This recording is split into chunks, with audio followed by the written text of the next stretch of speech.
Ал достар, Back to School видеоны қатты күткен шығарсыздар. Ендеше біз бастаймыз, ал сіздер тамашалаңыздар.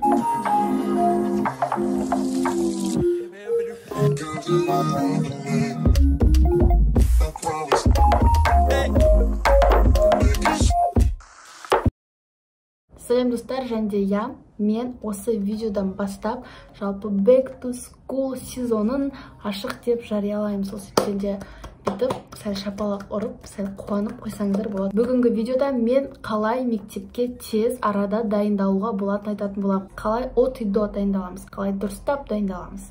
Деген сенің логикасы өте аз, құрбың, мен болмаймын. Мен, если что, бұл әзіл емес, бұл жай ғана шутка. Әзіл емес, жай ғана шутка. Мен негіз әзіл, күлдіру үшін әзіл демей, мен просто миыма келген сөздерді айтып, сөйтіп, қудыртып сөйлеу. Бұл әзіл емес, қудыртып сөйлеу, қудырту, вообще ту. Ең алдымен сіздердің ойыңызша неден бастау керек мектепке дайындықты? Сіздердің ойларыңызды білмеймін, бірақ та мен өзім именно шопингтен бастаймын. Жақсылап тұрып, киім іздеңіз, әртүрлі магазиндерге барыңыз.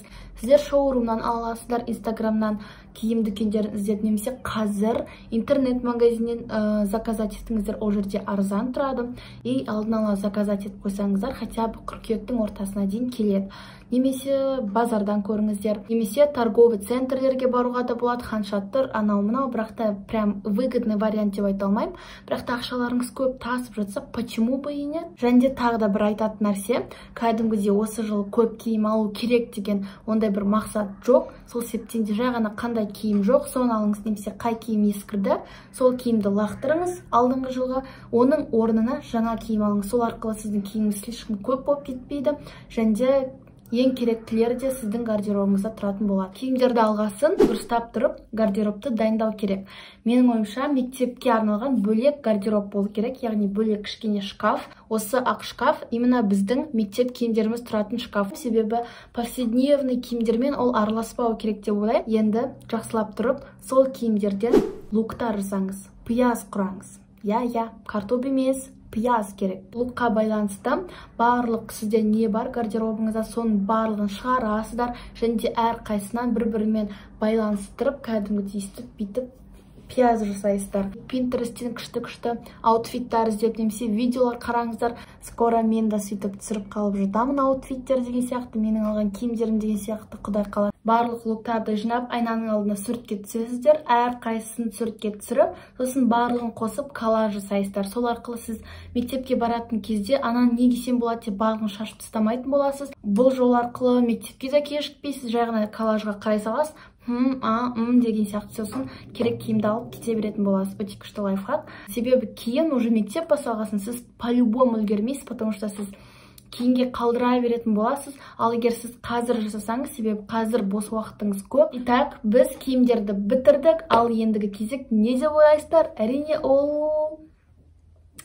кеңсе тауарлары. Яғни сіздер енді кеңсе тауарларын аласыздар. Негізі бұл видеоны түсірмесем де сіздер кеңсе тауарларын аласыздар, мектепке де киім аласыздар. Яғни ол и так понятно, бірақ та бұны енді естественно айтпай кетпесем болмады, себебі онсыз просто дайындық болмайды деген сияқты. Жаңағыдай не обязательно прям өте көп алып, кәдімгідей күшті болатындай алдыңғы жылдан қалған заттар болса, ондай заттарды қайтадан алмай, просто ақша кетіру үшін, просто ұнағаны үшін, просто не керек, именно соны алыңыздар. Себебі ақша ешқашан артық болмайды, біріншіден, екіншіден де, үшіншіден де, төртіншіден де сол. Сонымен ендігі айналысатын ісіміз ол біздің кеңсе үстеліміз. Енді мысалға ертең 1 сентябрьдан кейін мектеп басталғасын, уже үй жұмысын жасап бастайсың, сен уже кәдімгідей үй жұмысын жай үстелде орындамауың керек, міндетті түрде.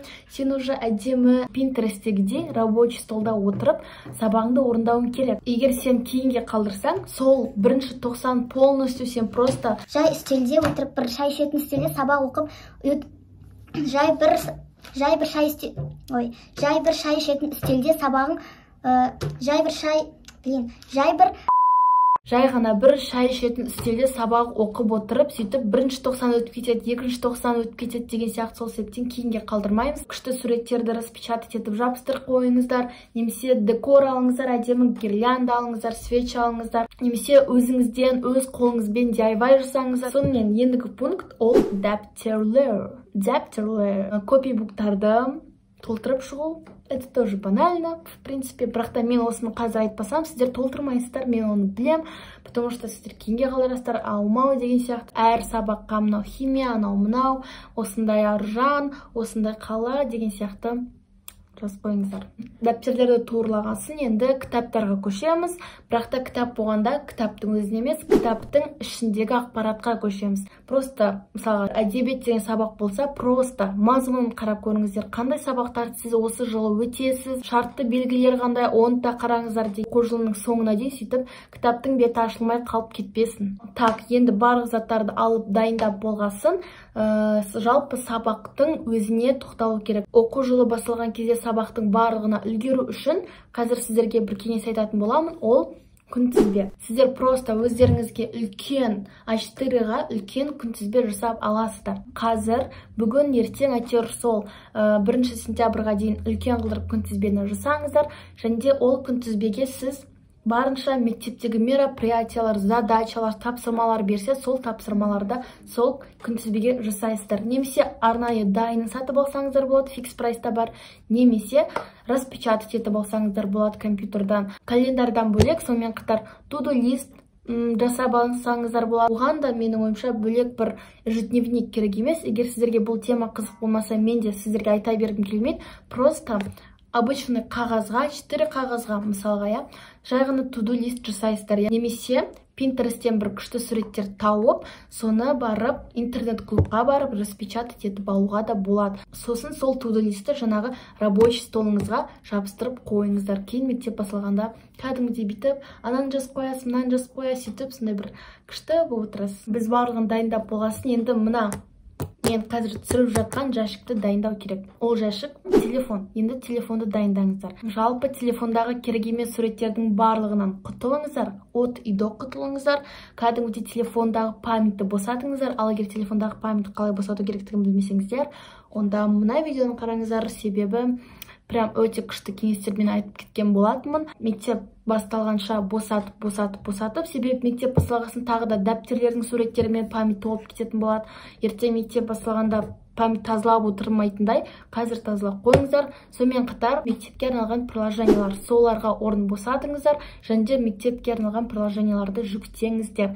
Қандай приложениялар бар екенін сіздер менің YouTube арнамнан көрсетіңіздер болады. Осындай бір видеом бар, немесе алдағы уақытта тағы да түсіретін боламын. Так, ендігі сіздерге айтатын кеңесім, осы мектеп басталғанша өзіңіздің бір конспект жазатын оформленияңыздың бір темасын табыңыз. Өте бір қиын, түсініксіз сөз айтып кеткендей болдым ба? Мысалға біз барлығымыз осындаймыз. Жаңа оқу жылы басталғанда мен точно күшті қылдырып конспект жазам, әдемі, аккуратно қылдырып жазам деп барлығымыз айтамыз.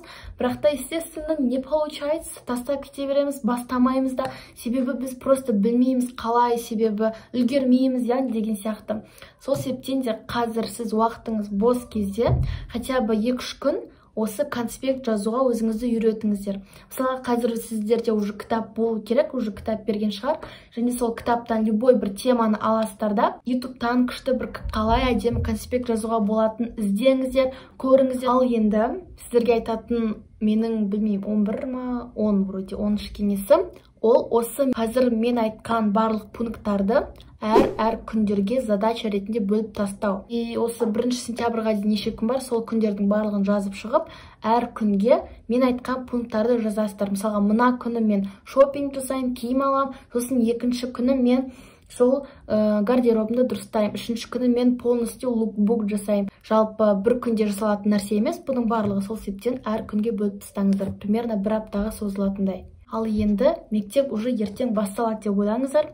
Жалпы уже ертең сіз бірінші көптен бері, карантиннен бері, наконец-то деп мектепке барасыздар ертең. Және де сол мектепте сабақ оқуға деген желание іздеңіздер. YouTube-тан видеолар болсын, жалпы Pinterest-тен күшті қылдырып, сондай бір мотивационный, эстетичный суреттерді қараңыздар, көріңіздер. Білмеймін, мен өзім Pinterest-ке кірсем, шабытым өте қатты ашылып кетеді. қандай жағдайда болсын. Сонымен достар, бүгінгі видеоны аса міндетті түрде бағасын беріп кетейік. Және де сіздерге шынымен де пайдалы болды деп үміттенемін. Барынша пайдалы кеңестер айтуға тырыстым. Жалпы міндетті түрде осы видеодағы кеңестерді өмірде пайдаланыңыздар, себебі шынымен рабочий способтар. Мен андай бір аспандағы айды айтпаймын, немесе слишком жердегі шөпті де айтпаймын. Мен бір бұлтты айтуым мүмкін десең. Бұл шутка емес, бұл прикол. Давайте келесі Back to School видеода кездескенше. Пока-пока.